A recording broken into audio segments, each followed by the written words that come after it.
உண்டு எடுத்துக்காம போயிட்டு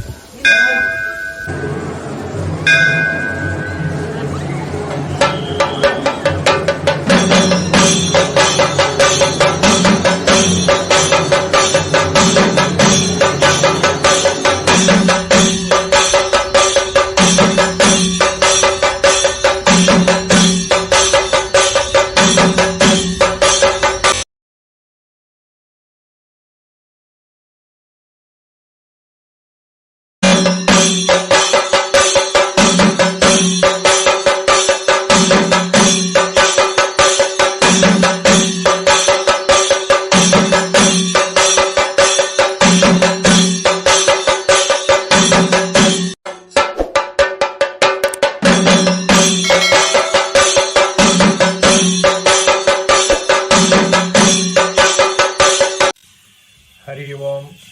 ஜெய் சீதாராம். ராதே கிருஷ்ணா.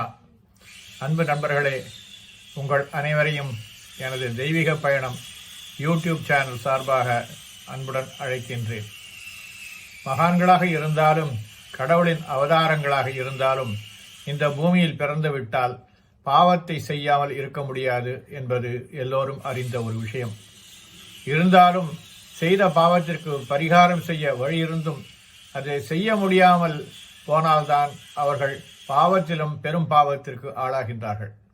அப்படி ஒரு நிலை வரக்கூடாது என்பதற்காக பஞ்ச பாண்டவர்களை ஒருவனான அர்ஜுனன் மூலம் பகவான் நமக்கு பாவ விமோசனத்திற்கு வழிகாட்டும் ஒரு சரத்தினை இன்று நாம் தரிசனம் செய்ய இருக்கின்றோம். கூடுங்கொல் வைகளும் கோவிந்தனை மதுசூதனனை கோளரியை ஆடும் பறவை மிசை கண்டு கை தொழுது அன்றி அவன் உரையும் பாடும் பெரும் புகழ் நான் மறைவேள்வியைந்து ஆரங்கம் பண்ணினர்வாள் நீடு பொழில் திருவாரன் விளை தொழ வாய்க்கும் கொல் நிச்சலுமே. இவ்வாறு நம்மாழ்வார் மங்களாசாசனம் செய்யப்பட்ட ஒரு திருத்தலம்தான் திருவாரன் விளை. செங்கனூரிலிருந்து கிழக்கே 10 கிலோமீட்டர் தொலைவில் இந்த திருத்தலம் அமைந்திருக்கின்றது. ஒரு புனிதமான ஸ்தலமான இந்த ஸ்தலத்தில் எழுந்தருளி இருக்கும் பெருமாளை மூலவர் திருக்கோளப்பன் என்ற திருநாமத்துடன் காட்சியளிக்கின்றார். நின்ற திருக்கோலம் தாயார் பத்மாசினி நாச்சியார், தீர்த்தம் தேவவியாச சரஸ், பம்பா தீர்த்தம், வாமன விமானம், பிரம்மாவுக்கும் வேதவியாசருக்கும் பெருமாள் பிரத்யட்சமாக தரிசனம் கொடுத்த இடம். பாரத யுத்தத்தில் கர்ணன் போர் புரிந்து கொண்டிருக்கும் போது கர்ணனின் தேர் சக்கரம் பூமியில் இறங்கியது. கர்ணன் இதை கண்டு அர்ஜுனனிடம் தனது ரதத்தை தூக்கி நிறுத்தும் வரை தன்னை கொல்ல வேண்டாம் என்று சொன்னான்.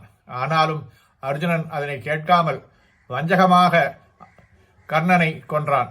தான் செய்த இந்த தவறினால் மனம் நொந்து கொண்டிருந்த அர்ஜுனன் இப்படி ஒரு பாவத்திற்கு பரிகாரம் இல்லையா என்று ஏங்கிக் கொண்டிருந்த போது திருவாரன்விளையில் வந்து தவம் செய்து மகாவிஷ்ணுக்கு கோவில் கட்டினால் போதும் பாவங்கள் தொலையும் என்று சொன்னதின் பேரில் இந்த திருத்தலத்தில் திருக்குறளப்பன் கோயிலை கட்டினார் என்பது வரலாறு. இதனால் அவனது பாவம் தொலைந்தது. இந்த திருக்கோயில் மதுரை தொட்டுக்கொண்டு அற்புதமாக பம்பா நதி ஓடுகின்றது. பிரம்மாவிடமிருந்து வேதங்களை மது கைடவர்கள் திருடிவிட்டார்கள். பிரம்மா உடனே திருமாலை நோக்கி பிரார்த்தனை செய்ய பெருமாள் மது கைடவர்களை தண்டித்து அவர்கள் எடுத்துச் சென்ற வேதங்களை மீட்டு பிரம்மாவிடம் கொண்டு கொடுத்த புண்ணியஸ்தலம் இதுவே ஆகும். இந்த ஸ்தலத்தில்தான் சபரிமலை ஐயப்ப சுவாமியின் ஆபரணங்கள் இன்றளவும் பத்திரமாக வைக்கப்பட்டு மகர ஜோதியின் போது ஊர்வலமாக சபரிமலைக்கு எடுத்துச் செல்லப்படுகின்றது என்பது ஒரு மிகப்பெரிய சிறப்பம்சம். அர்ஜுனின் இங்கு வன்னி மரத்தில் ஆயுதத்தை மறைத்து வைத்திருந்ததாகவும் கூறப்படுகிறது. வன்னி மரத்திலிருந்து கீழே உதிரும் காய்களை எடுத்து நோயுற்றவர்களின் தலையை சுற்றி வீசினால் அர்ஜுனன் அம்பால் எதிரிகள் அழிவது போன்று நோய்களும் அழிந்து நீங்கும் என்று உரைக்கப்படுகிறது. இங்கு துலாபரம் வன்னி மரத்து காய்களை கொடுக்கும் வழக்கமாக உள்ளது. இங்கு பெருமாள் அர்ஜுனனுக்கு பார்த்தசாரதியாக காட்சி கொடுத்ததாகும். அதனால் பார்த்தசாரதியை அர்ஜுனன் பிரதிஷ்டை செய்ததாகவும் சாற்றப்படுகிறது. சபரிமலை ஐயப்பன் திருக்கோயில் அருகாமையில் இந்த ஸ்தலம் அமைந்திருக்கின்றது. இந்த திருக்கோயில் அர்ஜுனன் அம்பலம் எனவும் வழங்கப்படுகிறது. வாருங்கள் அன்பர்களே, இந்த திருக்கோயிலை தரிசனம் செய்து நீங்களும் நன்மை அடைவீர்களாக. நன்றி, வணக்கம்.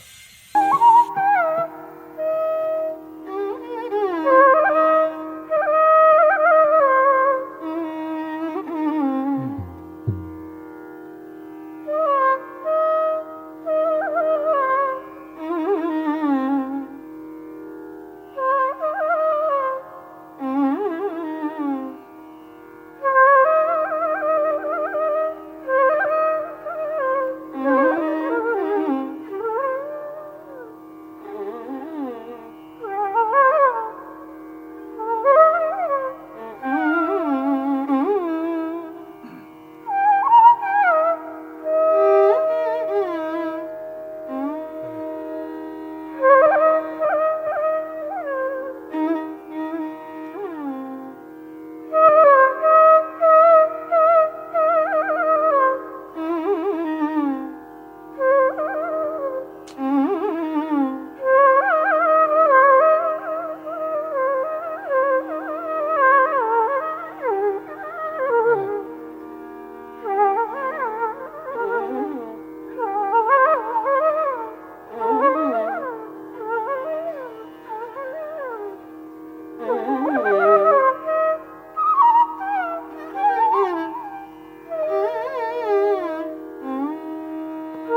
बोला